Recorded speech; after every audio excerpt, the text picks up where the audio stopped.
All right, ladies and gentlemen, boys and girls, children ages 7 through 21.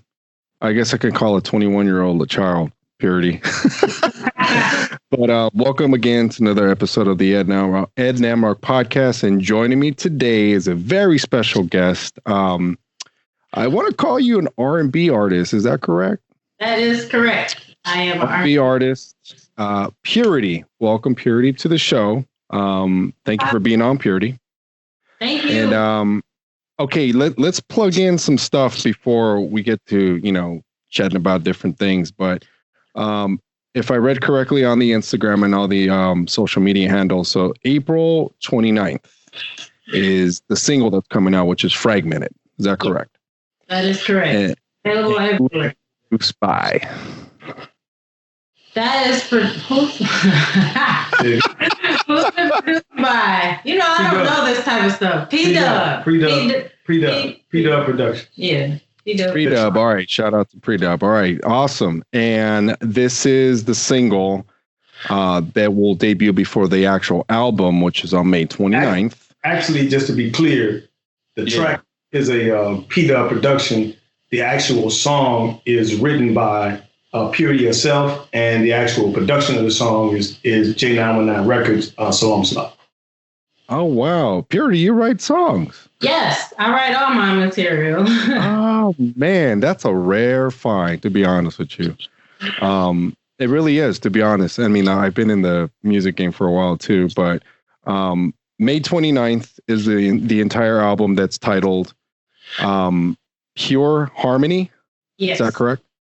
Yes. All right. And Salome posts a lot of fun at me because I do go crazy with the harmonies. So well, I heard that's the next question that I'm going to get into. For those listening and watching, Pyurēti and Salome hosted a live Twitch streaming party.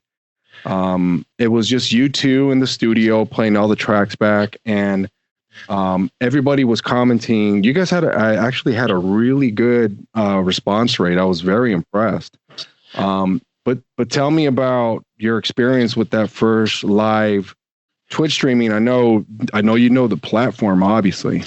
But was that your first time doing that? I know this is your first time podcasting, right? That was my first live stream ever as well. So just a lot of hours went into preparing for that and just making sure the technology was right, and then making sure that people could actually get on it. Because a lot of the feedback that I was getting when I was sending out the invites, people were like, Twitch? I never heard of that. Like, what is that? So just trying to get people on there. That was a bit of work, but I'm happy, like you said, with the feedback and the response that I got, because I was worried that people were going to start strong in the beginning and then taper off. But everybody stayed all the way to the end, which was unprecedented. That was just real crazy to me. Yeah, I know I did, because I was playing it in the background and then hearing the both of you on commentary. And I've been meaning to ask you about one particular song that I heard, but I didn't get to ask Salome, because I'm like, you know what? If he gets Pyurēti on the podcast, I'm going to ask her. I'm going to ask her personally. There's this song called Launchpad. Yes. On the album. What is it about? Okay, so Launchpad is basically a song about understanding who you are and that you're going to go through different experiences. And even if those experiences are negative, they're actually a setup for you to go forward. So basically, with how the universe works, no matter what you're going through, the universe is always working in your favor. So you can be going through a really, really tough time. And one of the metaphors that I use, because I kind of was on this whole rocket ship type thing. So when a rocket gets ready to launch, it pulls back a little bit and then you go forward. So I kind of said that in one of the verses, and kind of use that whole thing as a metaphor. So no matter what you're going through, you're getting ready to set up to go higher and forward. So that's an interesting metaphor too, because I totally forgot that that's what rocket ships do before they actually, quote unquote, blast off. Right. And would you say that the inspiration to write those lyrics came from, of course, personal experiences and other people that can relate to, I guess, the growth part of life is what I'm saying? Definitely. That song in particular is really special to me because it started out as not a whole nother song. Like, it's the same song, but it started out as a different format, and then it progressed its way into Launchpad. Wow. Okay, cool. Yeah, that's the one. I mean, I liked all the songs, but that one in particular because I think how I stumbled across during the live Twitch stream, you guys talked before that song, I think, if I remember correctly. And then you guys went into Launchpad. And I remember commenting on the Twitch stream. And like I said earlier, I try to go back to the comment section because I was trying to remember the name. And I don't know why they do that on Twitch, but it wipes out the whole comment section. It's like, no, I wanted to find out. I was heartbroken. That too. Yeah, because it's like a lot of people were vibing, a lot of people were enjoying the album, and I remember my wife in the background when I played it. She's like, "That's very, very Erykah Badu-ish." Yeah. And I'm like, "Wow!" So that was the next question I was going to ask you, because after hearing that entire album, I'm like, who were your biggest influences growing up, like through all your whole music journey? Well, that's the thing. Like, it's so hard for me to narrow it down because let Salome tell it. I listen to like everything. So I listen to so much music that I kind of know a little bit about every genre. I may not know like in depth, but I guess if I had to narrow it down to where I'm growing up, like your basic R&B superstars, all the girl groups, Destiny's Child, Whitney Houston, Aaliyah is a big one. Oh man, I used to love Aaliyah. Yeah, I still do. Aaliyah is bomb, and then of course, Beyonce. Even though I don't consider myself as part of the Beehive, because I don't know, I got a love-hate relationship with Beyonce, but but like all of the big powerhouses, Faith Evans, 90s R&B. That's what I grew up with too. Yeah. On the same side, too, songwriters like Neo, R. Kelly, Miguel, like I look at them because they write bomb-ass songs. Like, not just themselves, but for other artists.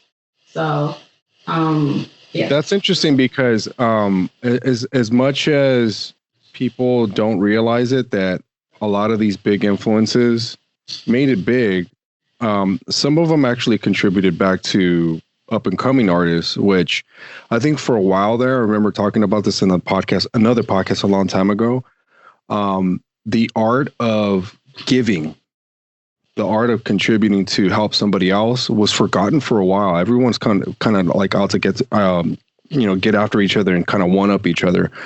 But from your music experience and your music journey, did you ever stumble across somebody that you knew are like, okay, they're just trying to step on my toes. They were trying to one up me. They were trying to keep you from becoming successful. Did that ever happen to you? And tell me how you overcame that. Like, did that ever happen? Yeah. So, crazy story. I have a song now that's going on the album called No Shelter that I actually wrote back when I was in high school, and I was in a single group. And at the time, the way I wrote it, I wanted to have a verse on it, so I wrote it in a soprano key because I'm singing soprano. Yeah. And when I presented the song to the group, they actually wanted me to change it to lower the key so that one of the other girls could sing it. And that was right? It was crazy. So basically, to finally get No Shelter done, is incredible because I never got a chance to record that song. So I never got a chance to actually fully hear what it was going to sound like with all the harmonies and just everything. So to be able to do that now is like a dream come true for me. But regarding that, I basically left the group after that because wow. why am I here? Well, that's kind of messed up because they asked you to basically in another key, you know, adjust a song that you wrote for somebody else that quite frankly wasn't fit to sing the song in the first place. Right.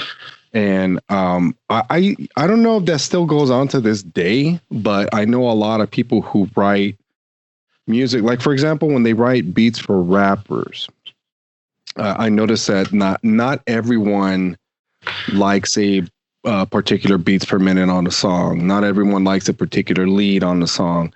Now they're getting pickier. They're getting picky with like kick drums. It's like, okay, as long as you feel the song, I'm sure you're a big proponent of that. Like you have to feel the song, right? Yeah, definitely.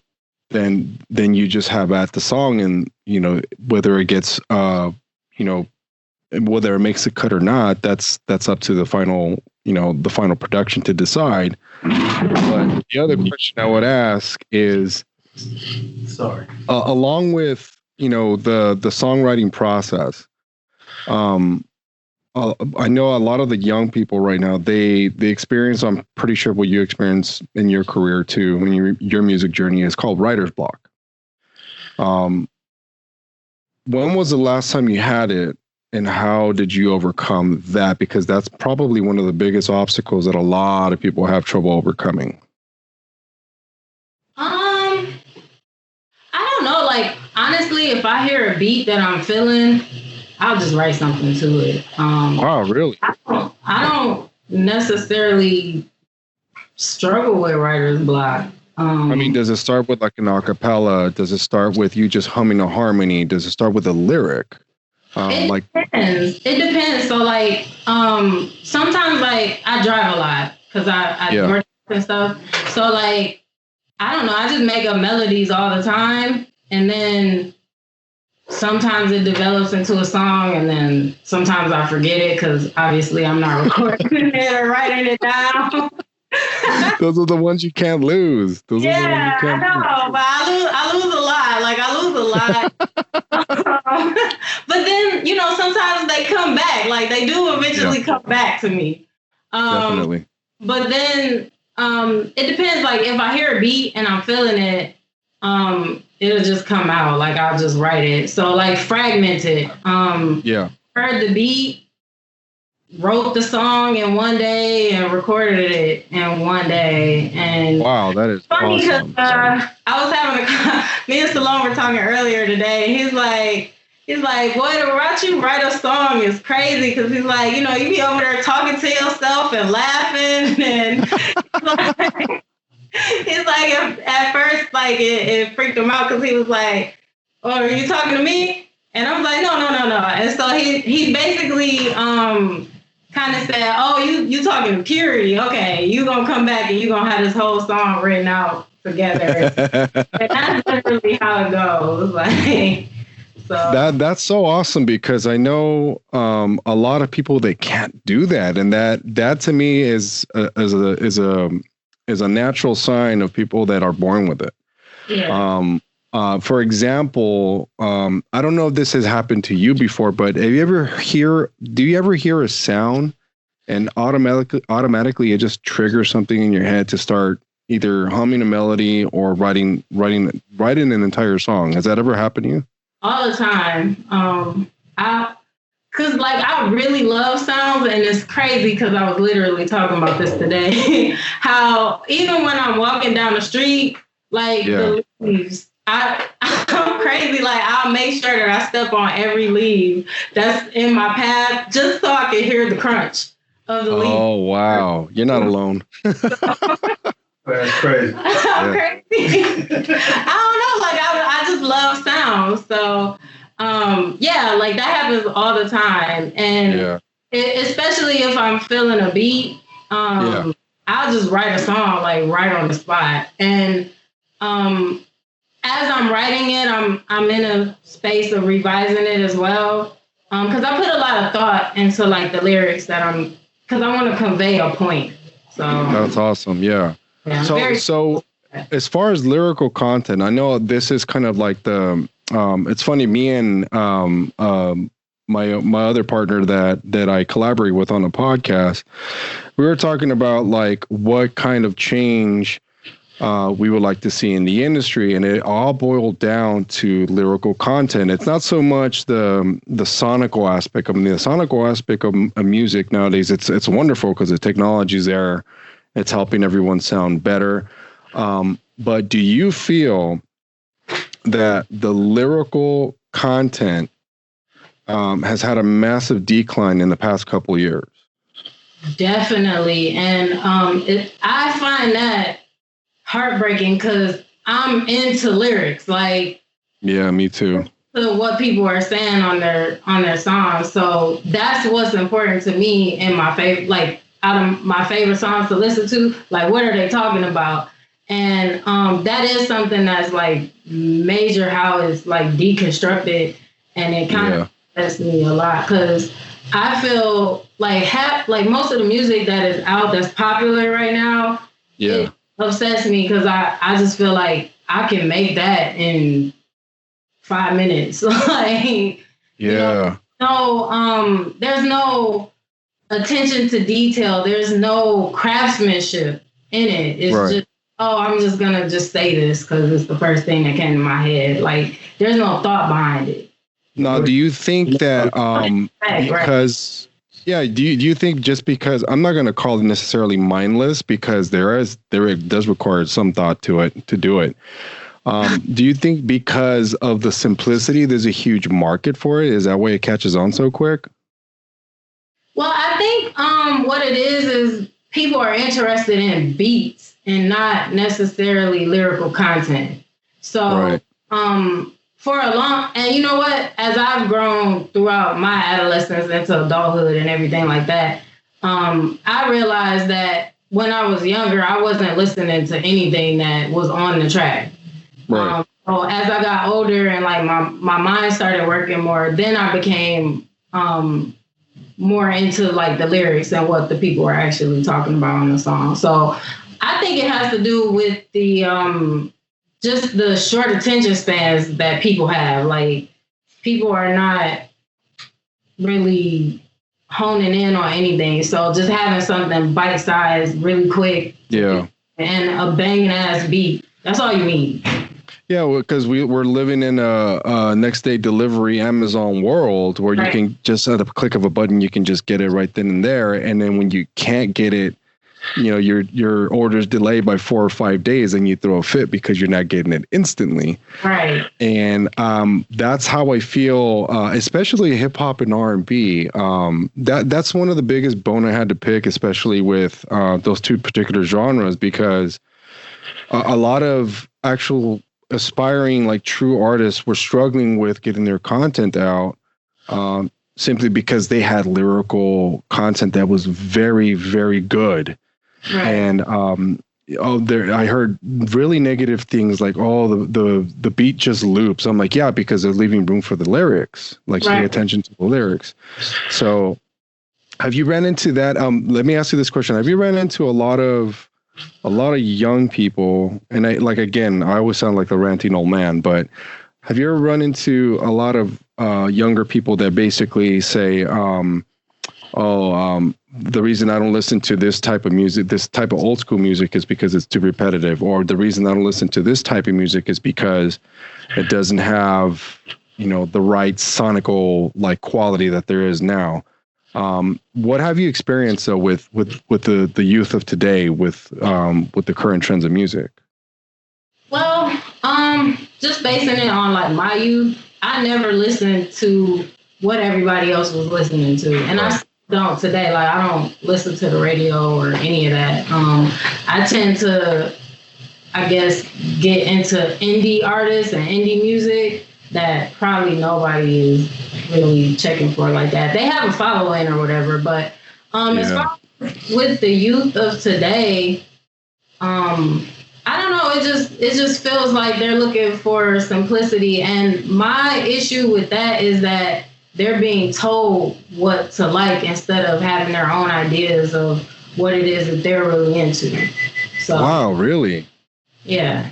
I'm curious to know how that even happens, because you're not the first one to point that out, because I'm going to get into rabbit holes with different, I'm not going to say mind control, but marketing techniques and propaganda techniques. But you did mention, like, how do they accomplish this? And what I mean, I'm talking about the marketing gurus and the execs and whatnot. How do they tell these young kids what to like? How do they do that? Well, if you play something on the radio 1,000 times, like you may hate the song, but after hearing it 50,000 times, you're like, you know what? I kind of like that song. So I think it's about repetition and then just placement, making sure that it's everywhere. Because, like, I'll find where friends will ask me if I know a specific song, and I'm like, no, I don't know that song. And then they'll play it, and I'll be like, oh, yeah, I heard that before. I couldn't get away from it. Like, you can't get away from it. So that's kind of what it is. Yeah, it's funny because, again, not sounding like the ranting old man, but I remember in the 90s when I first bought, I bought Michael Jackson's Bad on cassette tape. And the reason I bought it is not because I heard it on the radio repeatedly. It's not because there was a big marketing push for the album. He was already established. But what grabbed me about that particular album, I mean, aside from the other ones that were also great, was the lyrical content. Right. And I remember catching a B-side on, I believe it was the Dirty Diana single that I heard. One magical moment when my cousin brought a compact disc home and he played it, and he told us not to move because it would skip if we jumped up and down. Right. And I remember hearing Dirty Diana for the first time and listening to those lyrics, and I was just glued, staring at the floor, just entranced by what was going on. And I'm like, okay, I haven't had that feeling and recently with anything that's grabbed me, except for the stuff that Bruno Mars puts out. Right. But even that, would you agree that some of the stuff that Bruno's kind of pumping out now, it sounds a little bit, I want to call it trolly, referring to the Trolls movie. Right. Because there's a hidden message in those movies. I don't know if you know that. And it's talking about the quality of content. And I don't know if you've seen the new one, but I grew up loving funk. Okay. I'm a big funk guy. There's a story to all of that, and how hip hop came about. But let me ask you this question. It leads up to, ultimately, do you feel that there's a lot of genres nowadays that completely undermine the history of hip hop and R&B? That's an interesting question, because I actually look at rap and hip hop being two different genres. Totally. I agree with you. Yeah. So I would definitely say, yeah, rap could be anything because anybody can rap. Right. But hip hop is its own genre. And I think when people don't look at it that way, then that's how it gets convoluted. So, I think R&B is dying, man. So, like, I'm really trying to bring back the creativity, because I feel like the lines are getting blurred, and like rap, hip hop, and R&B are kind of merging into this one thing.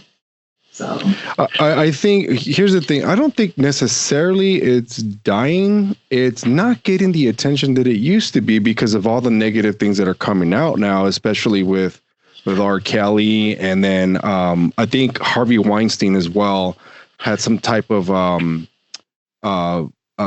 they were in cahoots with each other or something like that, because it involved all the child pedophilia and, you know, all the sexual harassment stuff. But nonetheless, that don't take that away from the music. Just because the person is a complete ass, right, and has no regard for human life sometimes, right, does not defeat the purpose that a lot of this stuff is still quality music. You can easily get something that R. Kelly wrote and have someone sing it just as well. I think we're at that point now. But the way I feel is nowadays, I don't think R&B gets the credibility that it used to get, simply because of all those negative connotations. I don't know if you agree with that or disagree with that, but R&B should be making a comeback, if you ask me. Yeah, I agree. I do. R&B is a very important part of music. And I honestly just feel, you know, we need to get back to love, because love is being taken out of music as well. Absolutely, 100%. And I think that that's the biggest proponent of R&B, not only emotion, raw emotion, but also love. But I don't know what it is. People just don't like love because they're too scared of it. Yeah, I guess that's what it is. I don't know. But the other thing I wanted to ask you, and I mean, these are actually times where I like to add. This is a new question I've been wanting to try on people, and I get different answers for different people. And you can interpret this as you may, but I always ask people, and I'll ask you, what's your current? It could be current. What's your current or past revolutionary obsession? It could come in any form, in any kind of art form. So what would you answer to that? What's your current or past revolutionary obsession? I feel like I have so many of those. Okay. It's a deep question. What do you mean by revolutionary? Revolutionary means breakthrough. It means groundbreaking. It means something that completely, when you were either young or even in your adult life, you saw something, or you experienced something, or you heard something, you watched a movie, you listened to an album, and that completely changed. One, it was revolutionary, but at the same time, you became obsessed with it. That was your new model, and that was your new standard for doing what you do now. So what was that? Was it a defining moment? Was it an piece of art? Was it an album? What was it? Okay, so I think it has to do with just like the idea of seeking knowledge and challenging like everything that I thought I knew about life. And I would say that probably started when I began to challenge my beliefs religiously. And then that kind of opened up like a whole like rabbit hole of information. And so at that point, I just started researching all types of stuff, just everything. And basically understanding that my narrative, like the narrative that I was living off of, wasn't created by me. So I became obsessed and challenging everything that I thought was my narrative and what I thought I believed in, and just justifying all of that. So I'm still a little bit obsessed about it, but right now I'm obsessing over this music, which Salome, it's funny because like Salome will send me the track for approval to get mastered and everything, and I'm like, okay, I'm gonna need a couple days to obsess over this, and like, okay. So yeah. But well, what do you think is what are you a big fan of your work? Are you a big fan of your music?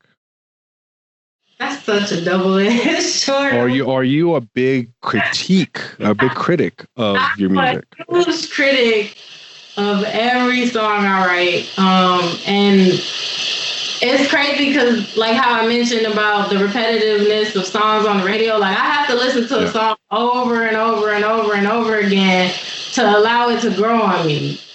And it's funny. It's funny because Salome, I told him recently, like, okay, I'm a Pyurēti fan now, but before he's like, I don't like none of your songs. Like, you got like Pyurēti. How is Pyurēti Pyurēti not gonna be a fan of Pyurēti.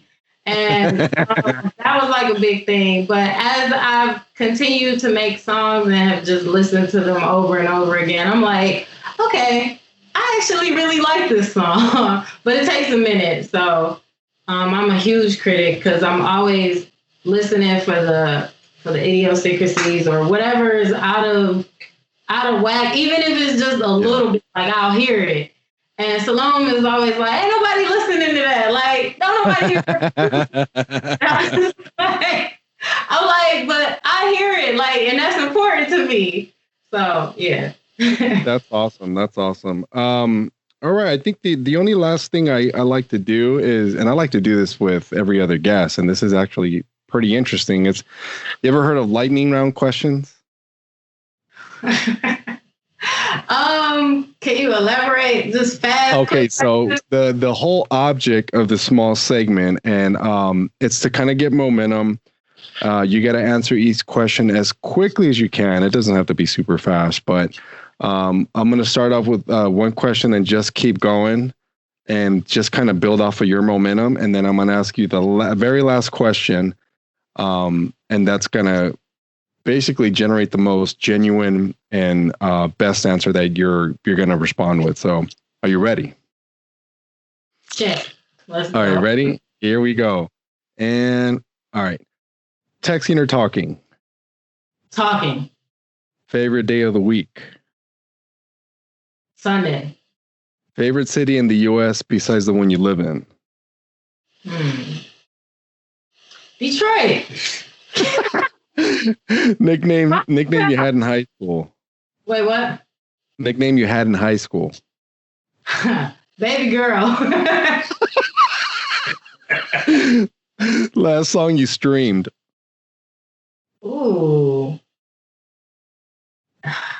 Streamed, huh? So mine don't count, huh? Okay. That's fine. Yours counts. The internet. Come over. All right. Yeah. Would you rather be able to speak every language in the world or be able to talk to animals? Speak every language in the world. What's your favorite holiday? Go to Japan. What's your favorite holiday? Oh, it's between Halloween and Christmas. How long does it take you to get ready? It depends. Cause like legit, I could be ready in like 5 minutes. But if I'm gonna be cute, it's gonna take longer. But standard, like 5 minutes. From a scale of 1 to 10, how good of a driver are you? Well, I've never gotten into like a major accident, and my driving record is clear. So I would probably say like a 10. I've never gotten like a moving violation. That's awesome. I don't even think it's that. I think that I just never have gotten caught breaking laws in real life. All right, fill in the blank. Kelly Rowland is blank. Kelly Rowland is, I don't know. I don't even know how to feel. Like, I like Kelly. Like, she's bomb. We'll say that. All right. Invisibility or super strength? Can I add a third option? Like, I'm sorry. Anytime somebody asks me about superhero power, I always ask for the option to have any superpower I want. So, like, yeah. But I would probably go invisibility. All right. Would you rather be best friends with Beyonce or Rihanna? B all day. B over Rihanna. Wow. All right. And last question. What would be the advice that you would give to yourself at 14 years old? Don't sweat the small shit. Like, all the stuff that you like worried about right now, it don't even matter. Like, none of that. That's deep, because a lot of 14-year-olds actually listen to this and they need to hear that a lot. Yeah. Don't sweat the small shit. Right. But anyways, I think that's all I got for you. I didn't want to, destroy you the first time with a bunch of questions. But if you want, let's plug in again the single that's coming out this week. Should I say in 8 days? I mean, it's technically a week. And then we'll talk about, we'll mention again the May 29th debut. So April 29th will be the Fragmented single debut. And this is on all major platforms, right? Yes, everywhere. You can get it everywhere. Even platforms I never heard of before. Yeah, you're like, there's what? Like, okay, cool. It plays on there. Okay. Like, for example, Tidal. I'm sure Tidal is like one of the major distributors now. Yeah. I don't Tidal, but it's still around. Right. No, there were ones that I saw that I was just like, who is on this? Like, I've never heard of it. Like, Tidal I heard of, Spotify, some of them was like, okay. Like one of the major ones like Apple Music, Spotify, YouTube Music actually is making a big deal right now with artists because of the combination of videos and music. So I'm pretty sure you'll be on there as well. Yeah. And then May 29th is the debut, which is Pure Harmony. Yes. May 29th, the full length album, and I'm sure my song will be on their Launchpad, right? Yeah, definitely. Launchpad is going on there for sure because that's one of my favorites. Yeah. But anything else you want to tell? I guess the podcast world, I like to call it. Anything else you want to tell the world? What the future holds, what's coming, any blessings, whatever you want to say, you can say right now. Yeah, so basically just been gearing up for the launching of the single and the album, and I'm just excited for the Corona quarantine to just be over so that we can actually start moving forward with doing shows and just more things outside of just being inside and online. But, the online presence has been good. The Twitch listening party went off well. So I'm just excited for the trajectory of how things are moving and just waiting for the veil to be lifted off of the whole planet and we can start doing stuff. So. Oh, I totally agree with you 100%. Hopefully this is over with before the summertime, so that way everything can hopefully slowly and surely get back to normal. So, but nonetheless, again, April 29th, Fragmented single. Name of the artist is Pyurēti. May 29th is also the Pure Harmony album debut on all major platforms. If you'd like, let's do a follow-up and kind of, creeping towards like the, we can do either the single date follow-up or we can do the album release date follow-up, whatever we can work out. But I'd like to have you back again. So that way we can talk about some of the feedback you've been getting about the single. So, but thank you again, Pyurēti, for being on. I appreciate you. And I look forward to hearing the music, hearing the album, saving it on my downloads, and playing it while I, get ready for the day, because that's what I like to do with music. So awesome. Thank you so much for having me. And I can be found on all social media at Pyurēti, IG, Facebook. You can go to my website, purelypurity.info. I'm everywhere. So awesome. And I'll be sure to tag you, share all the handles on the description of the podcast, so that way you can get as many followers as you can, because I know it's the reach game. So that's right. Kind of what we're going through right now. So other than that, thank you again. I appreciate you, and I look forward to hearing the music.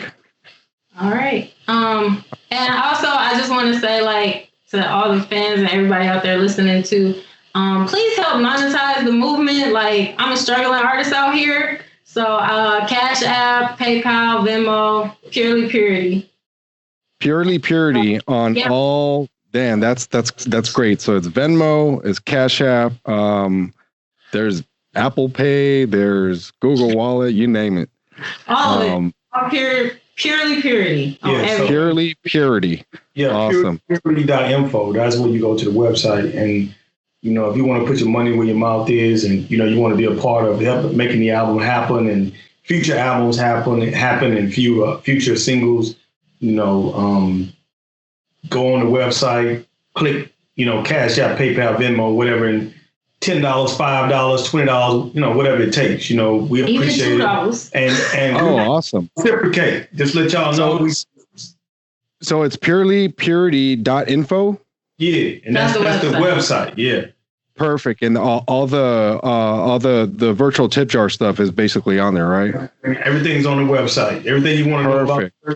And, you know, just know we reciprocate. So if you guys out there, you're artists, you know what I'm saying, and you got some music out there we think is dope and we want to get behind, shit, hit us up, you know, and we'll contribute too. So yeah, I'm definitely I'm posting music that I hear all the time on my IG. So we do support. We ain't just asking for support. We support. So, you know, we got to look out for each other. We got to support each other. So I think definitely that's the name of the game now. And I'll be sure to link that stuff in the description of the video too. And you know, hopefully, you know, with this whole thing going down, we just unite as one together and just help each other out, because we're obviously the small people that are not living off those savings accounts that everyone was making with major record deals. So, and even for them, that money's running out. But helping each other out, I think, is the biggest deal. And thanks for plugging that in. I appreciate that. I'll be sure to paste that into the description of the video. And again, thank you, Pyurēti, for being on. I appreciate you. Thank you so much, Ed. I appreciate this all the time.